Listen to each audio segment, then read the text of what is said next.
بسم اللہ الرحمن الرحیم۔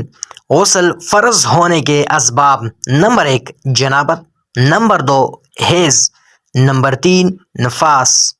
حیض و نفاس کی تفصیل آگے الگ بیان میں درج ہے، اور جنابت کی تفصیل یہ ہے۔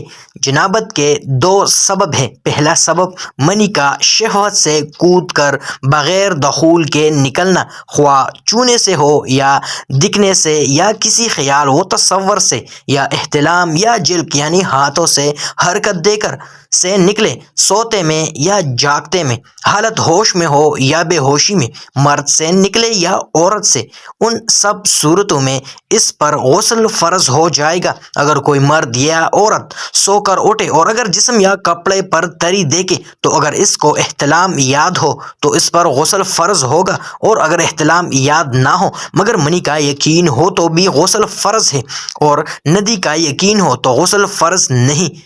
اگر مرد یا عورت سو کر اٹھے اور احتلام اور لذت یاد ہے لیکن تری نہ پائے تو غسل فرض نہ ہوگا۔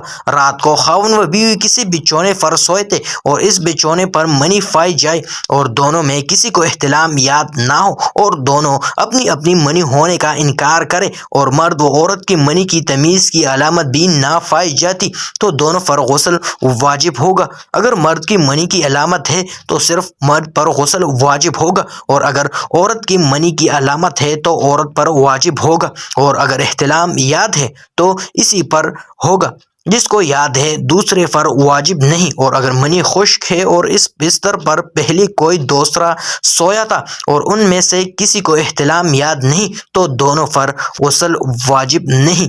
مرد کی منی کی علامت یہ ہے: نمبر 1 سختی یعنی گاڑھا ہونا، نمبر 2 جنابت کا دوسرا سبب دخول ہے، یعنی زندہ عورت کے فرج کے مقام، یعنی زندہ عورت یا مرد کے خانے کے مقام میں یہ بہت گناہ کا کام ہے اور اس کی سختی سے ممانعت آئی ہے۔ سر داخل ہو جانے سے خواہ انزال ہے یا نہیں، فاعل اور مفعول دونوں پر غسل فرض ہو جاتا ہے، جبکہ دونوں مکلف ہوں یا ان میں سے جو مکلف ہو اس پر غسل فرض ہوگا۔